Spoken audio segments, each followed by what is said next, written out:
Do people in Canada have cable, like other people?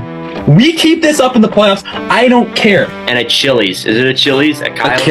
Achilles. Finally. You don't know that? Fuck you!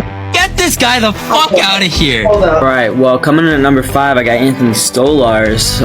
Now! Jets are winning the cup! Thank you for watching and listening. Hello, everyone, and welcome back to 97 of the NordCast, episode number 97. I've been waiting 96 episodes to say that it is Nordic 97's 97th episode of his podcast. That is unbelievably lame. It is Friday. Shut the fuck up. It is Friday, March 21st, 2025. I am your host, Nordic 97, joined with Carter and just Carter. Carter, how we doing? No comment, I guess. Tell me, no. Take back telling me to shut up. Sorry, I take back telling you to shut up. You can now Good talk. boy! Good boy! Right now, I'm sorry. I'm sorry. No, I'm doing. Welcome back to another episode of the. No, NordCast. we're not restarting. Fuck you. No, that's staying in. If you don't cut that, I hate you. Okay. Well, anyways, Carter, how are you doing? I'm doing pretty good. March Madness. It is March. It is March Madness. I have already lost. I totally should have picked McNeese, and I didn't, like an idiot. But it's okay because every single other one of my picks have hit. So, like, I'm probably doing better than Jack at March Madness right now, and that guy grinds college basketball. But I don't, and I think I'm not getting a perfect bracket, but like every year I start off 5-0 and then I lose. It's the 6th game every year. My bracket is doing actually perfect right now, but it's probably about to lose because Georgia or Gonzaga is beating Georgia right now, and unless Georgia can come back, then I'm cooked. But I'm perfect right now. I'm doing pretty good. I know that I'm probably gonna end up losing by the end, but I'm doing okay. Yeah, I mean, it's March Madness time. That means that we are less than a month away from the Stanley Cup playoffs. The playoffs begin on Saturday, April 19th, and it is the 21st. So we are by like 29, 28 days until the Stanley Cup playoffs. I could not be more excited. I am so ready for the playoffs. I'm more ready for June than the playoffs, to be honest with you, because I just want to get to the draft for my Flyers. But if Utah makes it, I'll be very happy. Carter, you got a lot to look forward to, hopefully. Yeah, I got so much to look forward to. April, June, July, August, and then we're out of the dog days. What do you got in July? What is in July? I probably got like so many. I got like I got fantasy drafts, you know. Oh, okay. All right. Well, since our last pod, there have been a couple of teams that have been eliminated and have clinched playoff spots, and by a couple of those teams, only one of them is official, and the San Jose Sharks. They are eliminated from the Stanley Cup playoffs. Carter, unserious question: were you surprised? Honestly, mind-blowingly shocked. Honestly, coming in this year, I really thought it was the Sharks' time. Especially with 2 young stars on that team, I really thought, they would take over the league right away. And honestly, I didn't see San Jose losing a game this year, and obviously, I was proven wrong. Yeah, it's very unfortunate. Very shocking. Very sad to see. Realistically, though, going back to reality on planet Earth, I mean, this was expected. I think we knew that the San Jose Sharks weren't going to make the playoffs this year. I think that was pretty known. Overall, though, Carter, like on a serious perspective, what have your thoughts been on San Jose's season this year? Because, yeah, they weren't good and they were the worst team in the league, but I feel like the on-ice product has improved. Oh, 100%. I think we really saw the potential of Macklin Celebrini. 1 year into the league, and this guy already looked like a number 1 center. He's going to be an absolute threat down the line.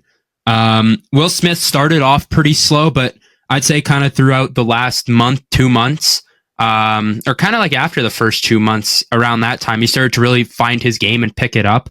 And him and Celebrini have looked absolutely unreal together. The breakout of William Eklund, he looked absolutely unreal. And then Tyler Toffoli just took his game to like a level that no one really thought he could get back to. So I think that there was a lot to look forward to on that roster. And, you know, also saw some other young guys step up. Colin Graff got his chance at the NHL this year. He had 9 points through 24 games, so he looked really solid. And I think when you look at what San Jose's done and all the moves that they made, I think that the on-ice product near the end, I think there's a lot to look forward to. But then in the off-ice product in the front office and with all the draft picks that they have now, so realistically, I think that there's a lot to look forward to if you're a San Jose Sharks fan, and I would not be super worried if I was there. That first lineup to Foley, Eklund, and Celebrini has just been so much fun to watch. Oh, for sure. And all that, and the stories with Joe Thornton. It's actually been a ton of fun this year watching that progress. And it only makes you more excited. Like the fact that they are the worst team in the NHL, they have the best odds for the first overall pick again. And it seems like those guys are having a pretty darn good time while it's happening. I think that's got to make you excited for the future moving forward. And realistically, like you look forward into the draft, again, they have 2 first-round picks this year. They have 2 seconds as well. They have 2 firsts next year. Like the future is really bright there in San Jose. It's just a matter of can they connect on those picks. Again, like looking towards the future, I think what they might lean towards trying to get is a defenseman in this coming draft, probably Matthew Schaefer if he's there at wherever the Sharks select. It seems like if the Sharks get first overall, he's basically a lock. But yeah, like, I mean, there's been a lot of positives on San Jose despite such a negative season. I also want to mention, too, one thing that Carter didn't bring up, Yaroslav Askarov as well has come up and played a few games. I think you look at his numbers, I think he has like a .896, which like, it's below 500 and all that. But you look at it like how the scoring has gone up and the average save percentage has really gone down. The fact that he's around just under a .900 on the worst team in the league, I think says a lot. And then you obviously have Georgiev there too, who has been helping the tank essentially and has been a big part in why they have been able to tank so far. Apart from that, like there were a lot of guys that like, you know, they traded away a couple of them. They traded away Zetterlund. They moved off of Wallman. They also dealt somebody else, but I can't think of who it was. But they also got some future assets there in return as well. So like overall, like they have a pretty good future that they're building. Realistically though, Carter, I know I mentioned it briefly, but coming into the draft, what do you think San Jose should go out and get? Well, I think you said it perfectly. 100% it's a number 1 D-man. Schaefer's obviously the guy that I think is number 1 on pretty much every team's draft boards. So I would expect them to do whatever they can to go out and get Matthew Schaefer. Because after that, it's a while before a D-man's there. So realistically, they got to win the lottery or hope that a team that doesn't need a D-man, like if Buffalo ends up getting that first overall pick, and San Jose sits at 2, I think that Buffalo doesn't go D there. They got too many guys on D. So Matthew Schaefer's got to be the guy that they got to go out and get. And they have an extra first round pick. So worst case scenario, they fall a little bit in the draft and Schaefer might go. Maybe they trade up. Right? They have 2 first round picks. They have 2 second round picks, right? Like if they got a guy that they got an eye on, why not go out and make a move? Why not go out and try and get yourself a Matthew Schaefer who's going to be a top D-man to build around Celebrini, to build around Will Smith, to build around Colin Graff, right? Eklund as well. Like that's what they're missing is a D-man, and Matthew Schaefer's got to be the guy that San Jose goes out and gets. I think like you get Schaefer in the draft, like this future is just, it's set, like almost entirely. Like you have your pieces in the front, Celebrini, Smith, Eklund, amongst a couple other smaller pieces. You have your defensemen in Sam Dickinson and probably Schaefer there as well. And then you have Askarov and that, like that is your core on all positions pretty much basically solved. It's just a matter of developmental things, getting guys to surround them alongside. And I don't know, like right now, like if they can get Schaefer, like they have like the best future in the entire NHL. And I don't even really know if it's close either, to be honest with you, in terms of rebuilding teams. But yeah, Schaefer's definitely the number one need. They also do have 2 firsts next year. So if they were to fall and, they wanted to make a trade for first, they could move Edmonton's first in next year's draft. I don't know how much value that has, but it is a stacked draft next year. Again, looking in terms of other teams in that draft, I don't think any other team would go for Schaefer. Unless if somebody really reaches there, like Seattle falls to first or falls above San Jose. Like, I don't know if I can see anybody else going out and get a defenseman. I'll be 100% honest. I can see realistically Chicago could, depending on how they feel about, because who was it that they drafted last year? I can't quite remember. They drafted Levchinov. Yeah. Who's so in the NFL this year. He's had a couple games. So, and I think Jack's not here, so he can't really speak on it, but I think he's looked pretty solid. So I think he'd be a guy that you look at and like, okay, if this is our number one D man, like, do we get a 1-2 punch or like a top D pairing in Schaefer and that, or do we go get help with Bedard? So that could be one. Another team, Nashville, you got to think Roman Yossi's kind of getting close to there in age, so maybe trying to replace him or get him someone else there, because I think that forward core in Nashville is really good, and I think realistically they're kind of just missing a second D man on that roster, and Nashville could be a team because right now they hold the number 3 pick, which is nuts. And then another team, I already said Buffalo. I don't think that they go D. Philly probably could go D with that pick as well.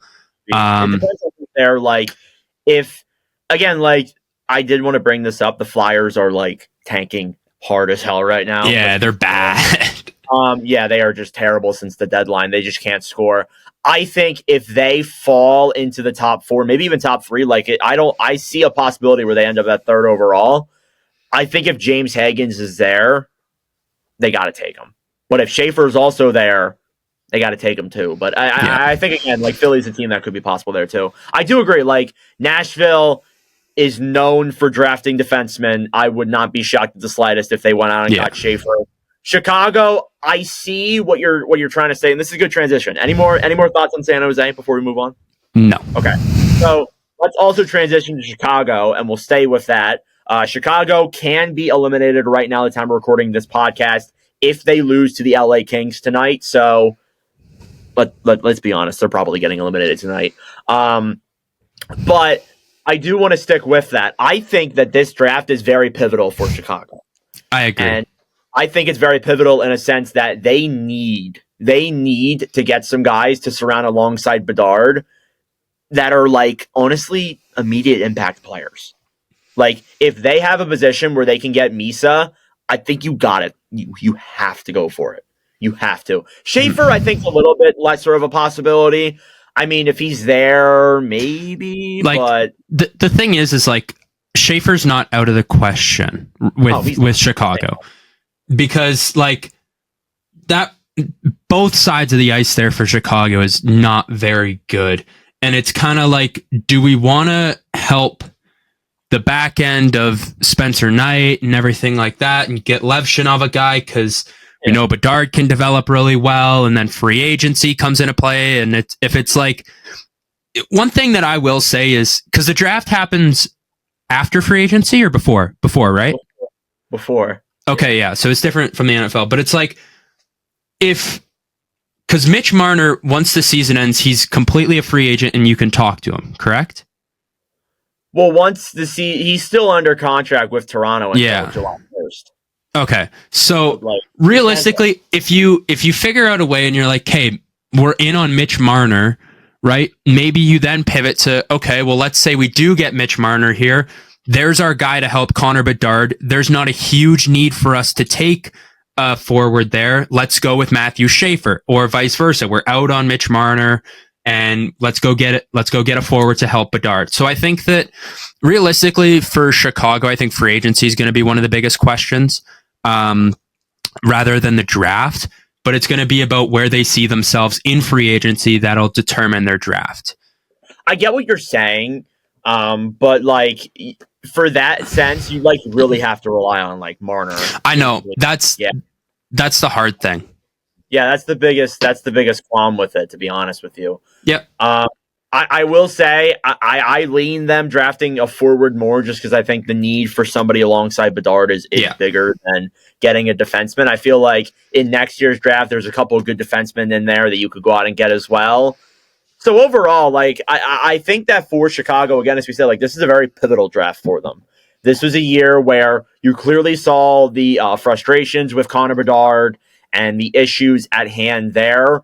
And I think that, again, like they have their pick and Toronto's pick. So you need to draft some forwards alongside him. You need to draft some guys who maybe even make immediate impact. Let's be honest. I think there are a couple guys who could be on the NHL club next season who were drafted in previous years.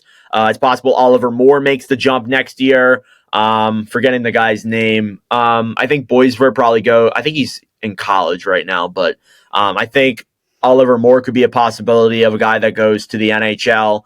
But I feel like you need guys alongside Bedard because, again, we've said it multiple times this season that Chicago has like no youth in their lineup besides Bedard and like maybe a couple of the guys that aren't really a part of their long-term plans. Mm-hmm. So, yeah, I wonder what's going to happen there with the Chicago Blackhawks. Overall, though, what have, like, we talk about, like, the future aspect of it. What have your thoughts been on the season from Chicago, like, overall? I think that if you're a Chicago fan, I think you got to be a little disappointed with this year as far as the on-ice performance, because I think that everyone really expected Connor Bedard to take a big step. And I'm not saying that he's been horrible, he's trash, he sucks. I'm not saying that. I'm saying that what was put out on the ice for Connor Bedard was atrocious. You did not help him one bit, right? It took so late for you to get him some players that can help. Like you got him Frank Nazar, who's young and he can develop alongside Connor Bedard. That's awesome. Ryan Donato, he's looked really good kind of in this last little bit. I think since February 1st or something, he's like third in points or third in goals or some. Yeah. I think it's points. But he's looked really solid too, right? So there's a lot of question marks, I think, surrounding Chicago. And I think that realistically, you should be a little bit disappointed with how the season's kind of gone, especially from a player perspective, because it was not the best. Well, you look at last year. Last year, I feel like Bedard, the whole aspect on his rookie year was like a lot of fun because he was making some great plays and things like that. But this year, it seems like, you wanted the on-ice product to improve a little bit, and it just didn't. Yeah. Look at San Jose, like their on-ice product improved a lot, comparatively speaking, to the season they had before, which was absolute garbage. So I didn't really see that with Chicago, and they acquired, like, I think we even said in the offseason, like, they acquired a lot of veterans, and we weren't saying that they were going to, move up to 7th in the division. I'm sure Jack probably was, because he always does that. But we said that we thought the on-ice product would get better, and we just didn't see that this year. So I think you need some more guys, more youth to be alongside the lineup that are a part of the long-term plans. I think going out and getting a young goalie in Spencer Knight is a good look. Trading away a guy who repeatedly said kind of not so good things about the organization as well, and also got a first-round pick there as well. So, yeah, again, as we said, like, you're kind of waiting for the draft with Chicago. Like they're definitely looked in a different light than San Jose is. I just think that they need more guys alongside Bedard. That's the whole way of saying it. Yeah, I mean the good news for them is they got a lot of cap space to work with next year.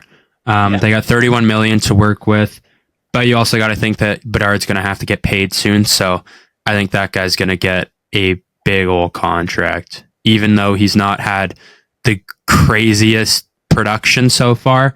I think that everyone's seen the potential with him, and he's going to get so much money. But like at the same time, if they don't treat him right, like fuck, what's going to happen with Connor? He is on like the final year of his ELC coming up. Yeah. So next, that's crazy to think that he's so weird to think. How are we already at the end of his ELC? Basically, well, at the end of next year, 2 years through his ELC. We're halfway through his ELC, basically. But yeah, I think they got a lot of cap to work with. So next year has got to be the year where they have to get Connor Bedard to develop, and they have to give him a team. Otherwise, I wouldn't be shocked if he doesn't sign anything and teams start offer sheeting him, and he's gonna get like millions, man. Yeah. Because that's always a pot. Like, because realistically, like,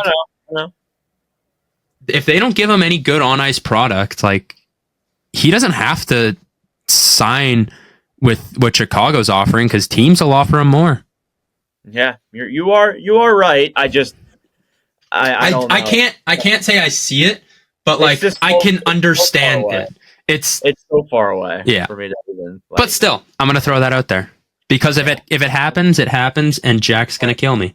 Yeah, throw it out there. I'm sure Jack's probably grinding his his steering wheel in his car right now, is thinking about it. So, or he's grinding his pencil in class or something like that. Probably that guy doesn't go to class. Yeah, he's probably like crying in his frat. All right. Yeah, again, one more thing here on Chicago, going back to the future a little bit. We already talked about, like, they could go a multiple different number of ways in this year's draft. I do think they should be leaning towards a likely forward, in my opinion, but you could go either way. So that's what I'll wrap up there with the Blackhawks. All right. Well, we are going to talk about a team that could clinch tonight, probably will clinch tonight. Let's be honest here, because the Washington Capitals will clinch a playoff spot on Thursday night if a regulation win versus Philadelphia and the Islanders do not beat Montreal in regulation, or a win versus Philadelphia plus the Islanders lose in regulation to Montreal, or 1 point versus Philly, a New York regulation loss, and Columbus loses to Florida. So there's a lot of scenarios that could go down for Washington to clinch a playoff spot. It's more likely than not that they are going to clinch tonight, or they will be clinching in the next week or so. So we want to talk about the Capitals a little bit. Carter, they have proved us wrong. Yeah. Is that right? 100%. So what if you're like, I kind of like, at the beginning of the year, we thought that they were going to be all right. We didn't think they were going to be like great, but they've completely proved that wrong this year. What have your thoughts been on Washington this year? It's been unreal. Man, they have just been an absolutely unbelievable team to watch. Like, from top to bottom, this team has looked so good. The revival of PLD, the energy of the OV goal chase, like, it's so awesome to see from a point perspective. And like the breakout of Dylan Strome, the breakout of Protoss, like, as I said, PLD 60 points in 68 games, Tom Wilson 57 and 67, and of course Ovi 56 and 52 with 34 tucks chasing down that goal record. Like, this is the team to beat right now, outside of the Winnipeg Jets as well. But man, this team is so good. Like, everywhere from top to bottom, there's not a weak spot on this roster, and they just had so many guys like step up. Yeah, everybody's playing at a really high level. They have a lot of guys. Like, they don't have, and again, they're like what I've said about the Hurricanes many times in the history of this show, that they don't have one specific guy who is like running away with everything. They have a couple of guys who have over 60 points. Like, Dylan Strome is leading the team in points, is likely going to crack 70, either in tonight's game or the following game. Probably tonight's game, let's be honest. And let's say one thing, that Chicago did not offer sheet this guy. Yeah. Like, no, they did not. Dude, like we just talked about Chicago, and man, like, how stupid does that look right now? Like, just bringing that back up. Like, yeah, and he immediately left from Chicago that season in 21-22 and had 65 this year, had 67 last year, and is going to have probably over 70 this year, unless if he gets hurt. But I'm not going to speak that into existence. Alexis Brodas, he has had one of the biggest out-of-nowhere breakout seasons all year. Is a 30-goal scorer, basically, has 60 points as well. Pierre-Luc Dubois, somebody that Carter and I have criticized multiple times on this show, 60 points this season in 68 games played, 42 assists. He has had a really good bounce-back season with the Capitals. You look at it like his numbers with the Kings, like last year he had 40 points. He had that amount in like half the season with the Caps. So he's already been on an unreal pace there as well. Tom Wilson, 57 points. Ovechkin, 8 away from the goal record. As well as that too. Jacob Chikrin's been a really good breakout player as well. Has almost 20 goals this season. He's leads defenseman in goals on this team. Is there any other guys that you really noticed that like have been awesome on the skaters? Oh, skaters? Yeah, you can go on the goalies. Go on the goalies. Oh, okay, perfect. I was gonna go into goalies. Logan Thompson has had a hell of a year. He's 38 games or 39 games played, 38 started, 30 wins, 4 losses, 5 in overtime. Like 4 regulation losses is very impressive. He's got a 2.3 basically goals against average and a 917 save percentage. Like he has been probably the most underrated bright spot on this Washington Capitals team, who's finally getting some recognition, which I'm very, very happy for, because I think if Connor Hellebuck's not playing the way that he is right now, I think that Logan Thompson is playing himself into the lead for the Vezina. 100%. Thompson has kind of cooled down a little bit in recent date, but has still been just awesome. He is 100% a Vezina finalist. Again, I think if Hellebuck doesn't exist, I think Thompson probably wins that Vezina trophy. And then Lindgren hasn't been bad either. Is 15, 11, and 3, has a .899, so he's below a .900, which is a little bit surprising, but he's played lesser games. I think that he's also faced a lot lesser of shots than the Caps or Thompson has. So, it kind of factors in there too. And the Caps have been pretty solid defensively. Now, they're probably they're going to win the Eastern Conference. There's no question of that. The President's Trophy, it's going to be a battle between them and the Winnipeg Jets. I got to be honest with you, Carl. You're a Jets fan. Are you do you want Washington to win the President's Trophy, or are you screw it, we want it? Because of it's such a tough question to answer, to be completely honest with you, because every part of me is man, having a President's Trophy is it's not amazing, but number one team in the NHL is something that you can hold on to, right? It sucks to say we finished the regular season as the number one team in the NHL. Oh, but where's your Stanley Cup to prove it, right? So yeah, if it was between a guarantee, let me throw this out there. If it was between a President's Trophy or a guaranteed trip to the Stanley Cup Finals, but you don't know if you're going to win or lose, I'm taking the Stanley Cup Final, to be honest with you. I'd rather make the Stanley Cup Final than the President's Trophy, but in this world, we're going to get both. I'd rather have the President's Trophy and both. Well, yeah, obviously. Yeah, obvious. Shut up. Okay. I do have to ask this question, and I know there are going to be Caps fans that are really going to get upset with this when I post this. Do you think there is a possibility that with Washington the way they're playing, they get bounced in the first round? That is actually a very good question. I will say this, it's unlikely, but not out of the question. I think that they're so far ahead in that Eastern Conference, and they have been oh my gosh, I don't even know. I don't think so. Realistically, I don't think so. I think you gotta look at who they're playing. You gotta look at who they're playing. It'll depend on who they're going up against. If they're playing, I'll run through them. If they're playing Montreal, I think they beat Montreal.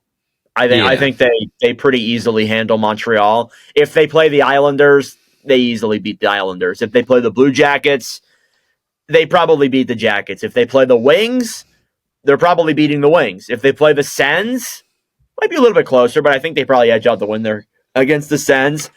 If they play the Rangers, I don't fucking know, man. Look, I know the Rangers have just been so bad recently. That loss to Calgary was probably one of the worst losses we've seen from the Rangers all season. And that says a lot because it's been a rough year in New York.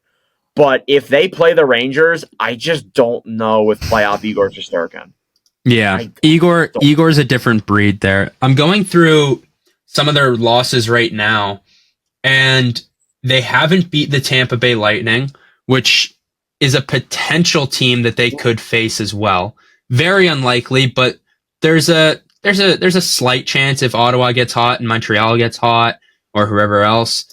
But like, I don't really think that them getting bounced in the first round is going to happen because they haven't lost to the Rangers yet this year. Like, their only teams that they've really lost to have been top teams. Okay, other than there's a Chicago loss in here, and a San Jose loss in here.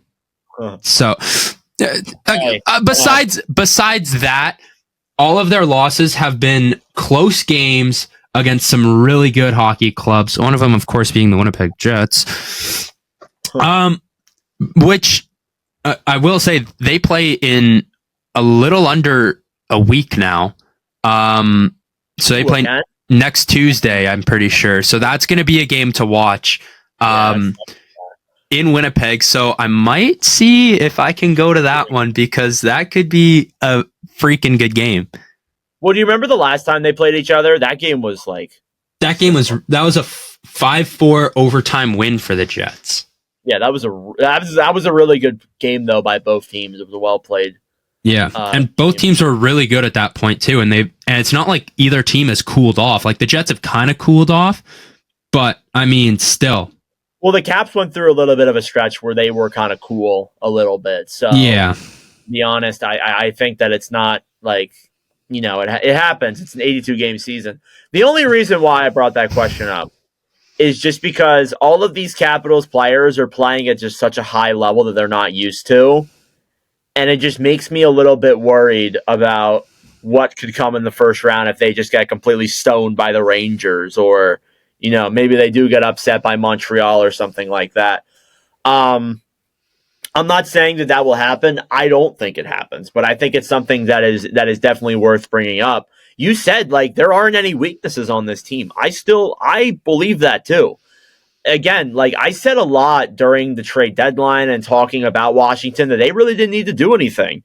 I felt like with how all the players have been playing and how the chemistry has been, I just didn't see the point in trying to, you know, change things up and go out and get like a top guy. Like I saw some Capitals fans were saying, go out and get Brock Nelson. I'm like, why the hell would you go out and get Brock Nelson and affect your top six with a lot of young players who have just looked so good this season? So I just don't see why you should, you know, see that happening and then go out and do it. Like I've seen a lot of people say that it's a fluke from the Caps. I don't necessarily believe that because you see that last year, even though like you can say that it was bullshit, they made the playoffs, they still improved from the year before. And they had, you know, some good young players coming up the pipeline. They got guys like Protas who finally broke out and things like that. Again, the only trade that they made at the deadline was acquiring Anthony Pavilion. I think it was the right move, getting a guy on your third line who can play in that spot. And, you know, it's not a big role player, but the thing is with Washington is one of the problems they've had is just they have too many guys. And that's a good problem. They have a couple of guys who, like, won't be in the lineup who should be. Like, if they were on any other team in the league, they would be in their team's lineup. But just because they're on the Caps and everybody on Washington's playing so well, it's actually wild how good of a season they've had, and in a sense that those guys have been a huge part in it as well. And the whole Ovechkin goal record thing, it makes for a great season, and it'd be great to cap it off with a Capital Stanley Cup. It would be great to see that. No, it wouldn't. Yeah, well, you're a Jets fan, so of course you're going to say that. Anything more on the Caps that you wanted to bring up? Is there any weaknesses that you see with this team? I think that their biggest weakness is just going to come down to their playoff performance. It really is. That's it. It seems like right now they don't have any weaknesses. But I am going to say this. Did any of the other first-place teams feel like they had any weaknesses? Like, are we talking like in previous years? Yeah, in previous years. Like winning the President's Cup. Or trophy. Sorry. Combine the two. That's on me. That's on me. Well, as long as, like, if the Capitals do end up losing in the first round or the second round, just don't hang up the regular season champions if you win the President's Trophy. That is probably the worst banner of all time from the Rangers. Carter, don't do it either. Don't do it. Listen. If they win it, do not be surprised if there's a regular season champions banner hanging from my roof. I'll start crying. I will boot you off the podcast. I might honestly. I don't know if I do it. I might get like a T-shirt or something if they do it. That just says regular season champions, and then like if we get bounced, I'm just gonna put the bottom that just says "Don't ask what happened next." But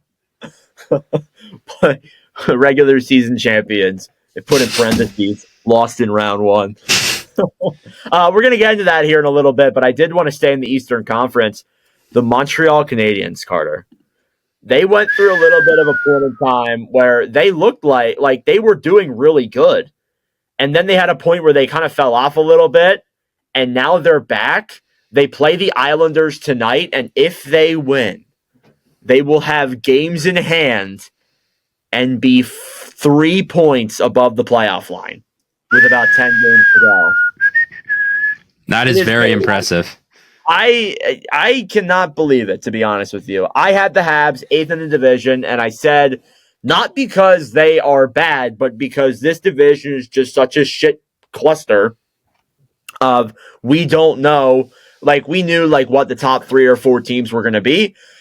After that, it was kind of a whole mosh pit, to be honest with you. And Montreal I had in last, and they really proved me wrong here. Like, I think they proved a lot of us wrong, to be honest with you. I think you expected a little bit of a push from Montreal, but nothing like serious of this matter, right?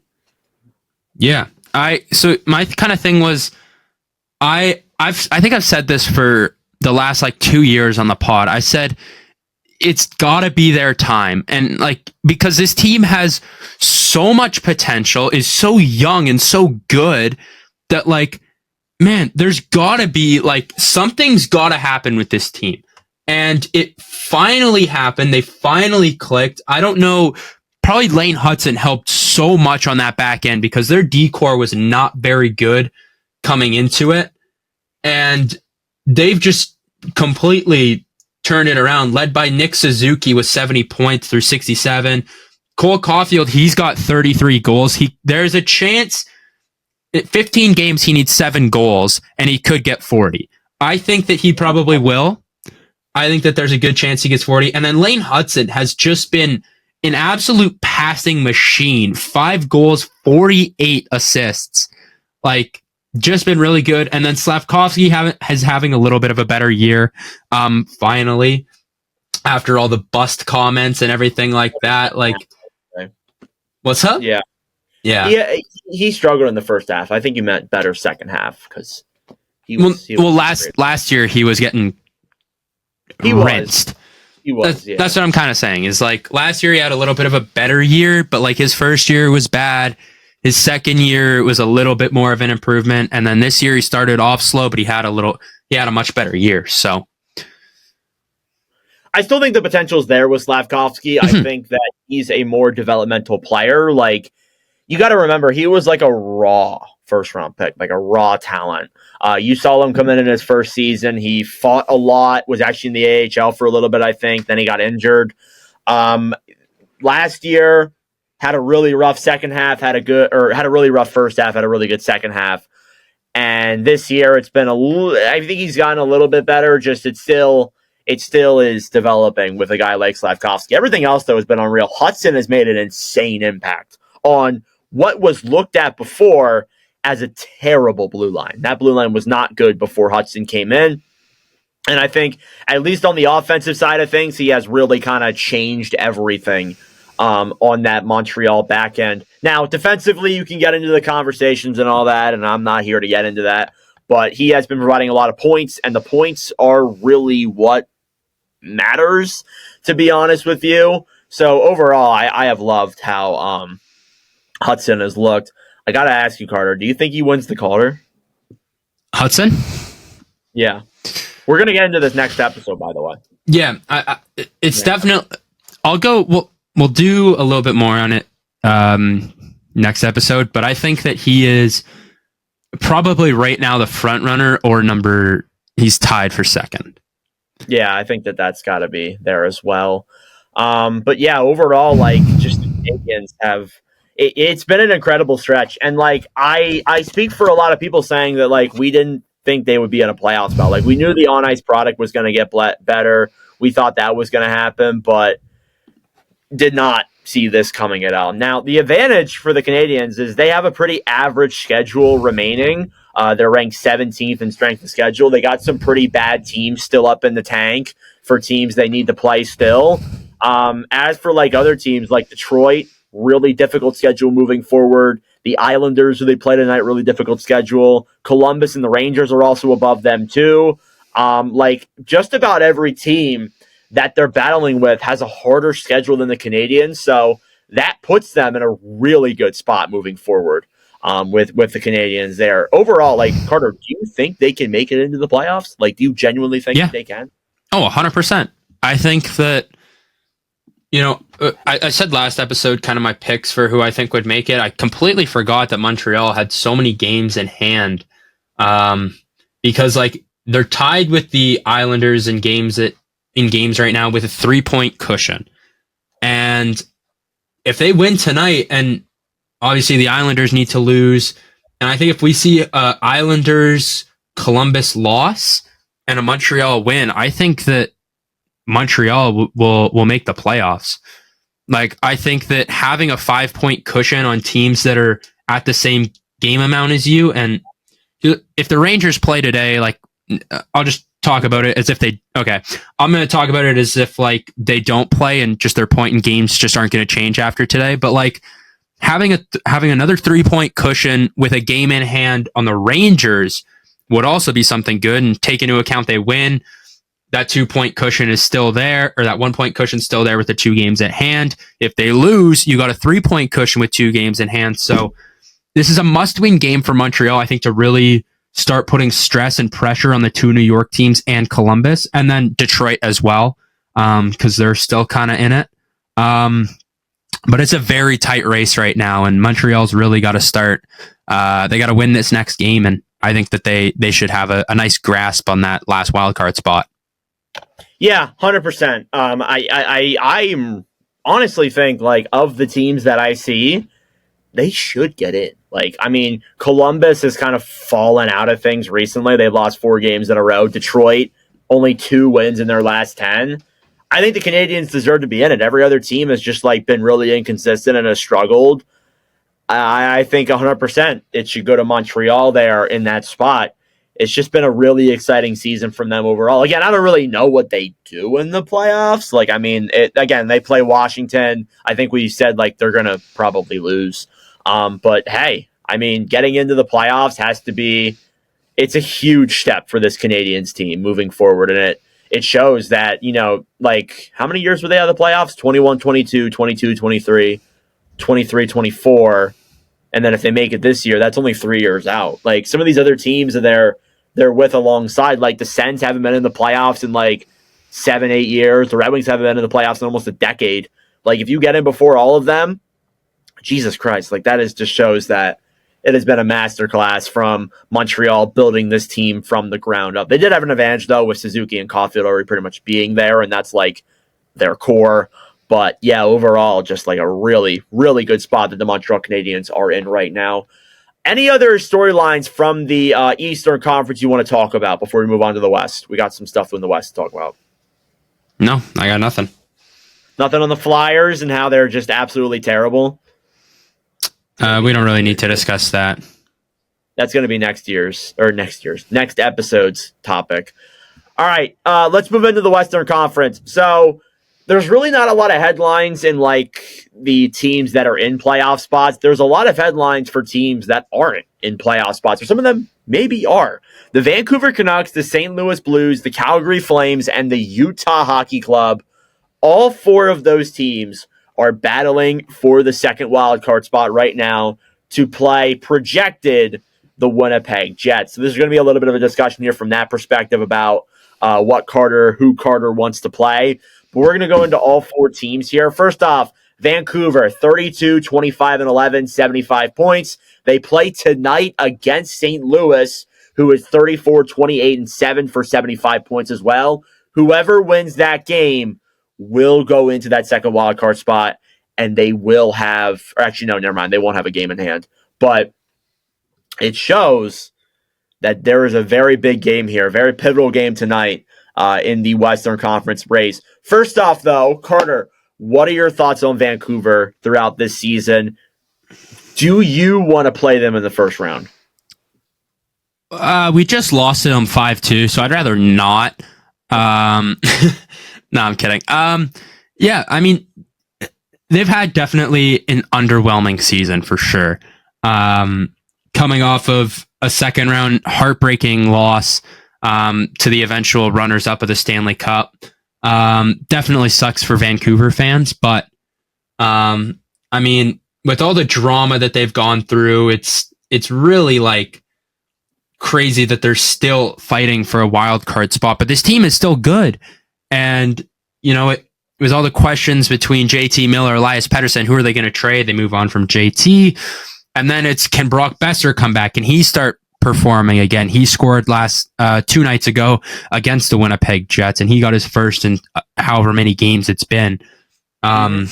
So, and then the Quinn Hughes issues, like he said, I'm not going through a rebuild. If you're trading everyone, if you're trading 2 of them, you're trading all of us. He's like, I'm not going through this. I'm in the prime of my career. Like, it's not happening. So much drama in the Vancouver area. And just the fact that they're still here fighting for a playoff spot is quite impressive. How are they still here? That's my biggest question. I don't know, man. It's crazy. Let me give an honest answer, though, for you. Look at how many overtime points they have. That's really dude, it's nuts. But to be fair, Calgary and Utah, who are also in the race, have the same amount as them. So I'm not going to say like, oh, that's the only reason why, because 2 other teams have it there too. Just, so much drama in Vancouver with the Pettersson versus Miller stuff and the whole Brock Besser thing in the trade deadline and the whole Quinn Hughes thing saying, I won't stay here if you go into a rebuild. And then the injuries with Thatcher Demko at the beginning of the season. It has been such a drama-filled year. I don't think it's over. The whole thing with Pettersson, too. He might get traded in the offseason if this team misses the playoffs. It's just a whole thing. It's a whole race that's going down there. I'm still shocked they're in it. If they get into the playoffs, I'll be a little bit surprised, to be honest with you, because I had them missing just with the whole thing that is going on. But St. Louis, Carter, here's the thing with St. Louis.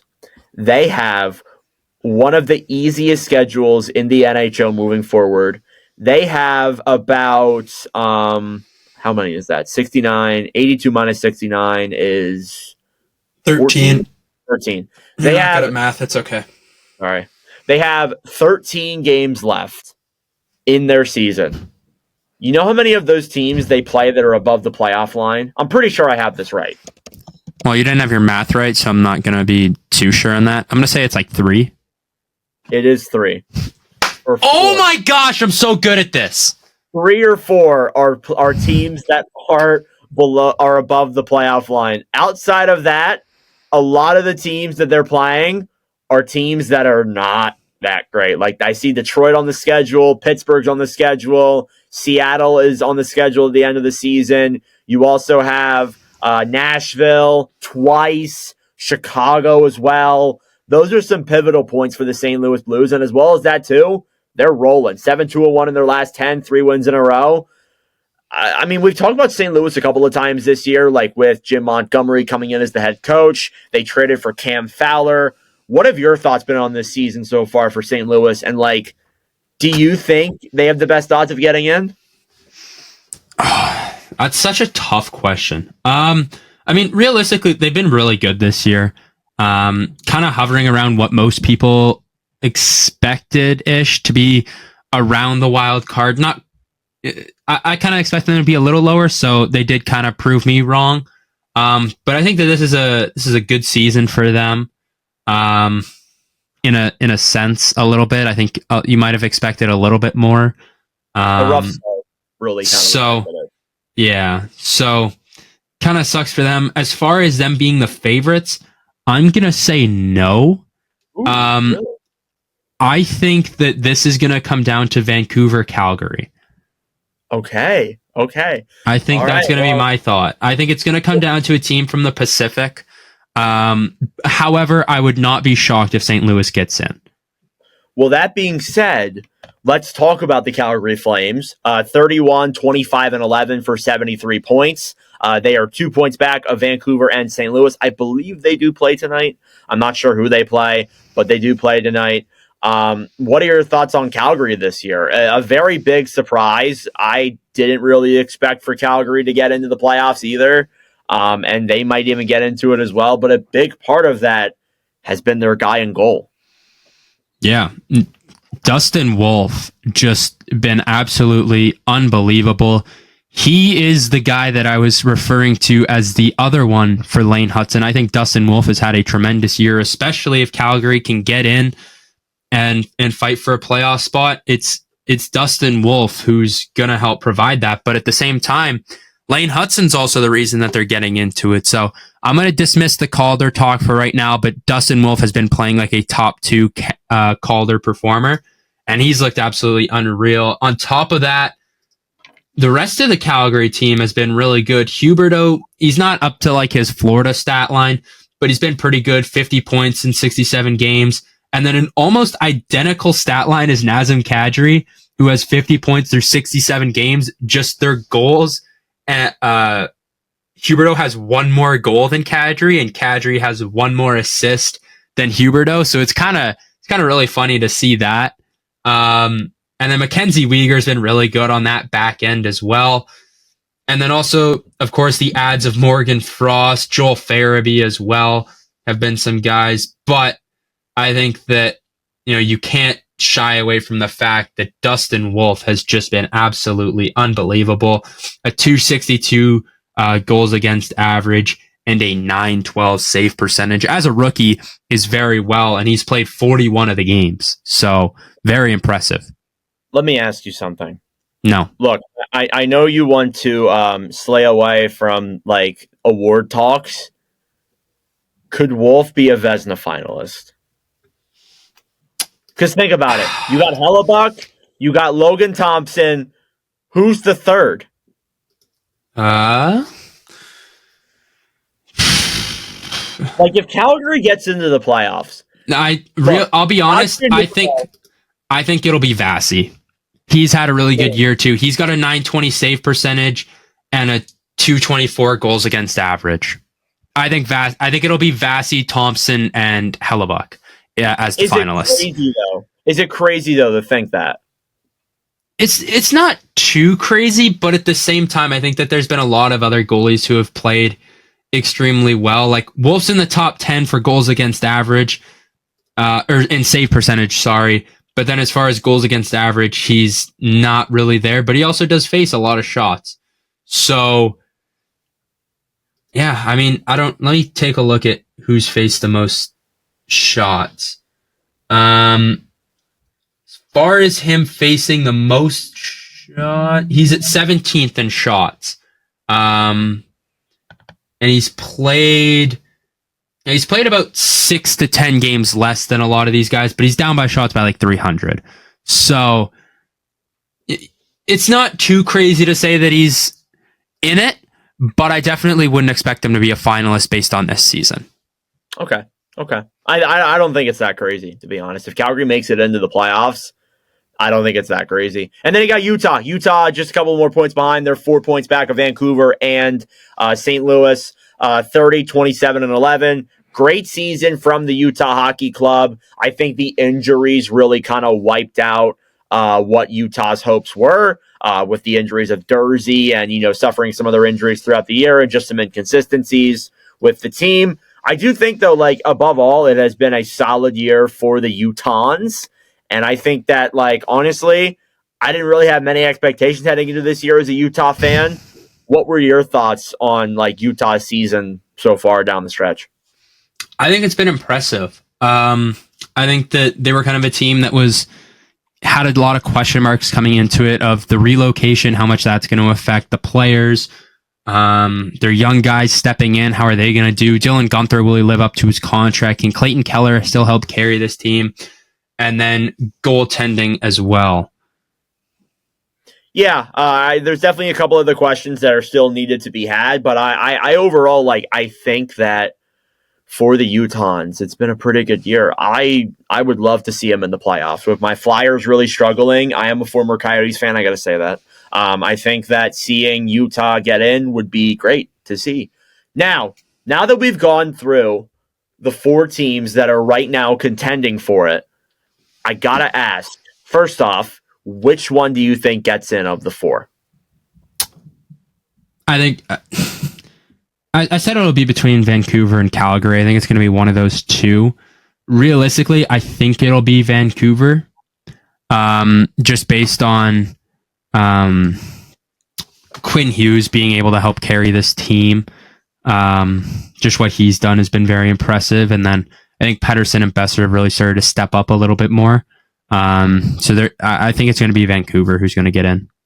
I think it's going to be St. Louis. Just look at their strength of schedule and how hot they've been. I think that they will make it in. But then again, I have PTSD from the Flyers last year where they had such an easy schedule at the end of the year and then they just tanked their way. Yeah. They just tanked it.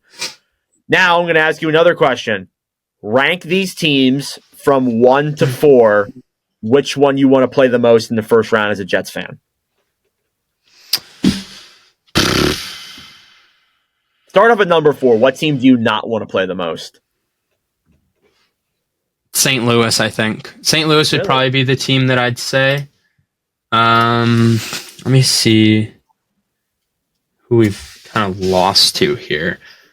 I think did lose to St. Louis back in 2019 in the playoffs. So that was thanks, Captain Obvious.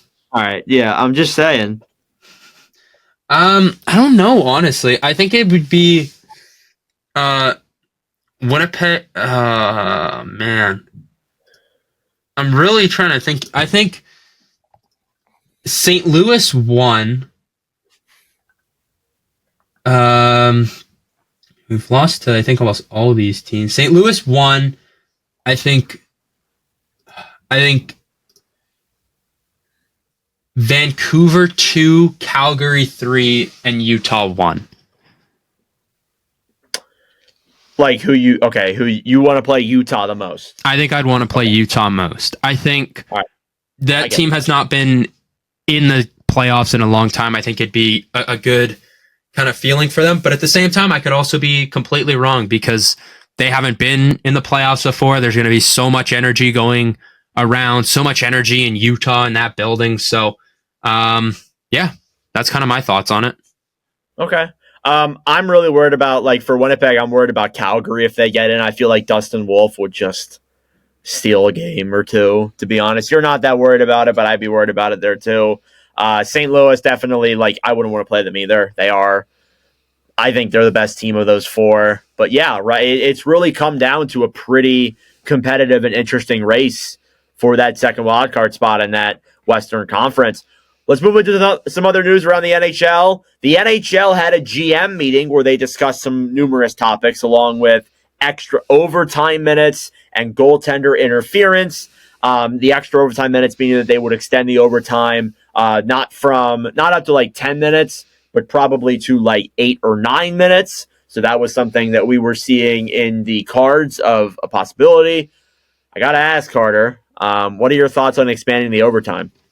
It's not a bad idea, honestly. To be completely honest, I think that we saw it in the 4 nations, right? Like they made it 10.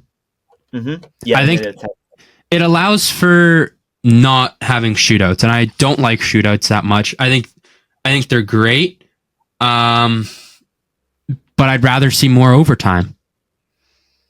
I think there's more of the excitement in overtime than there is in a shootout. As cool as it is to see the best players in the world come in on a breakaway, no one behind them, and just see the moves that they can do, like that's awesome. But at the same time, it doesn't have the same energy as like an overtime would. Now, I'm for it too, but I'm also going to say that I'm not for it going 10 minutes.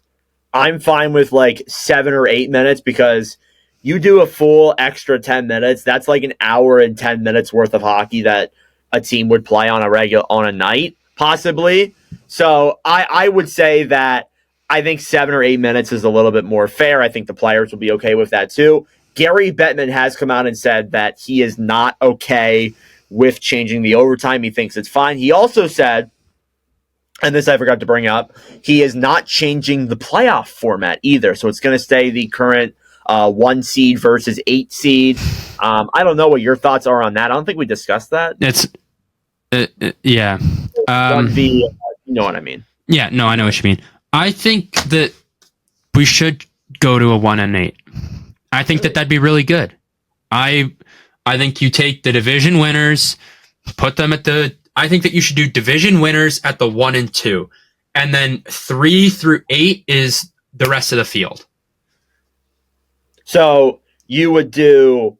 So like yeah. So let's seed. take this year for example, right? Yeah. So Winnipeg would be the 1, Vegas would be the 2 at the other end of the bracket, right? Okay. Then it'd be Dallas would be the 3 seed, Colorado would be the 4 seed, Edmonton the 5 seed, and then Minnesota the 6, LA the 7, and then Vancouver the 8.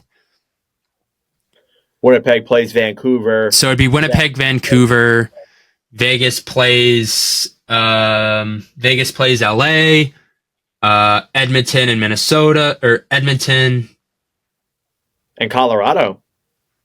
Yeah, Edmonton, Colorado, and then Dallas, Minnesota. I think that would be a lot better. I think that it does provide, that bonus of winning your division, right? Because if you win your division, you're going to play the 7 or 8 seed, right? But if you don't, let's say you finish 3rd or you finish 2nd in your division by like a point or whatever, as shitty as that would be, but the Pacific is stacked and you're like 4th in the Pacific, you're going to get a bad matchup because you're not getting the benefit of that division. And it helps out the Pacific too because they're not going to play their top players. You're really going to get best on best with that. And I think that would be a great way to continue to have the divisions mean something and then have the playoffs still seem fair. I could see that. I don't hate that at all, to be honest. I mean, it doesn't change. It changes the matchups a little bit. Most of them kind of stay the same in terms of like Winnipeg plays Vancouver, Dallas or Vegas play or Dallas. Yeah, well, actually, Dallas would be the 2nd seed, and they would play Minnesota. No, Dallas. No, sure. They have more points than because I'm saying the 1 and 2 seeds are the division winners, but it'd be Dallas. Dallas would be the 3 seed, so they would play. I think, L.A. Yeah, they play LA. I was looking the wrong way. All right. Yeah, I like that idea. I think that's actually not a bad idea. It just sucks because Gary Bettman's old and doesn't like change. Yeah, but I think that would be a lot better, realistically. Yeah, I agree. Other news: the NHL is heading to Sweden. Nashville and Pittsburgh are playing. There are some people that are against this. I think it's fine. I mean, like, go play in Sweden. Cool. It'd be nice to go and play, like, in other countries. Like, go play a game in, I don't know, like Hungary or something, or somewhere that, like, hockey may not be as big and try and develop programs there. I don't know. But, hey, Sweden, cool. Not a big discussion there at hand. Any trending players you got? Do I have any trending players? I do, and they all involve former Philadelphia Flyers. Okay, then absolutely go nuts, because I really don't have anyone. All right, so Anthony DeGrazio tweeted out on Twitter today saying that Kuzmenko in 6 games with LA has 0 points. Farabee has 4 points in 17 games with Calgary. Frost has 5 points in 17 games with Calgary. And Scott Lawton, at the time recording of this podcast, has 0 points in 6 games with the Toronto Maple Leafs. Hashtag Danny New. How about that, Carter? What do you think about that? Very impressive. Very impressive. I will say, because Peltier, the guy we got back for the Frost and Farabee trade, hasn't been great either. But I will say, Nikita Grabankin in the AHL with the Phantoms, 2 goals in 2 games, and guess what? They're both on the power play. Rocky Thompson on the phone right now. Call this guy up right now. No, I'm kidding. But good luck for the Flyers. All right, any trending players you got? I could give you one here. I got Jordan Kyrou, 5 goals, 3 assists in his last 4 games. He's been absolutely red hot as of late. Dylan Holloway has also looked really good. St. Louis guys have been pretty hot as of late. He's got 7 points with 2 goals in his last 4 games as well. That's kind of what I got. And then I guess obviously Brock Besser finally scoring a fucking goal. Yeah, finally. Thank God. All right, let's move into the last topic, the power rankings. All right, power rankings are based off of this past week and the last 10 games played. Carter went first last time, so I am going first this time. At number 1 for one of the best teams in the NHL as of late, I'm actually going to go with, hear me out, Carter, the Carolina Hurricanes. 7 straight wins, 8-2-0 in their last 10. I think you look in terms like this is a power rankings. I think they have been the best team in the league, especially since the trade deadline. I agree. I think that they were first last time too. Oh, were they? I think yeah. I put them first, I'm pretty sure. So, I guess so. Just copying me, so unoriginal. So unoriginal, but it's okay. Yeah. No, I'll let it slide. You know what? I will take the Washington Capitals at the 2. Through their last 8 games, 14 points, 7 wins, 1 loss, and a 14 goal differential. So really, really good as of late. And that's going to be my number 2. Okay, I like that pick. Number 3, give me. Let's look down the chart here. Give me the Avalanche. I feel like they maybe should be even higher. They did just lose last night to Toronto, but I am going to say this. I forgot to bring this up. Did you see that play with the fucking ref? That has got to be the funniest shit I've ever seen in my life. So I was at work and I was doing glass cleaning and I had my earbuds in and I was just kind of listening to the game because I needed Matthew Nyes to get a point and I would have won my bet. Obviously he didn't get the point. But I'm listening to it, and they get a too many men call, and all of a sudden so they go to ice it, and all of a sudden I just hear a bunch of boos, and then the play-by-play announcer is just like, and he goes to ice the puck there, and the ref hits it. Oh, he's in on a breakaway. He scores, and I'm like, what just happened? And then I check Instagram like an hour later, and I see the clip. I'm like, that is the funniest thing I have ever seen. It was so good. It's so much funnier, too, that it was Toronto who scored the goal. Oh, my gosh. And I know it's not intentional because, Sutherland, I think that was the ref, Kelly Sutherland, falls, hits the puck. But it, looked like it looked so obvious, too, but it wasn't.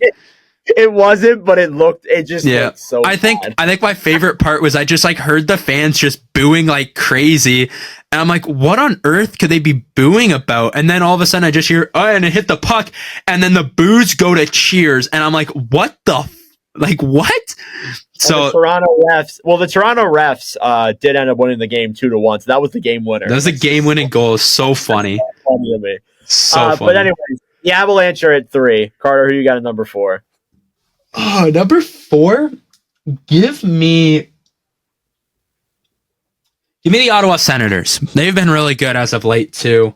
6-1-1 in their last 8 games. 13 points, and they've looked really solid, really making that playoff push there. And Olmark's looked unreal, and Dylan Cousins has been on an absolute tear since being there. You got number 4 with Ottawa. I got number 5 with Montreal. They only have 1 regulation loss in their last 10 games. They have a very pivotal game tonight against the New York Islanders. Excuse me. I think it's a huge game for the race. If they can get those 2 points, again, as we said, they will gain some more ground on the teams that are below them. So good look. Good look for Montreal. Who you got at number 6? Number 6, give me... I can't take Dallas. They sucked against the Jets. I will take the team that beat them. Give me the Winnipeg Jets at 6. Okay. Still an elite team, like... A little slower recently. Yeah, but still been really... most of their losses have come to really good teams, besides Vancouver. Nothing of concern yet, I would say, from you, Carter, right? Nothing of huge concern yet. I think they can clinch like either. I think they can clinch this weekend. I'm pretty sure. Yeah. Like if they win their next game, I think they're in the playoffs. I think it's like 100 points and you're in. So essentially there. But yeah, Jets at 6. I'll go Stars at 7 since you went with the Jets. Stars 6-3-1 in their last 10. I think have been definitely with Rantanen. It feels like they went through a little bit of a slow patch, but it seems like they're kind of back on it here now. So Stars at 7.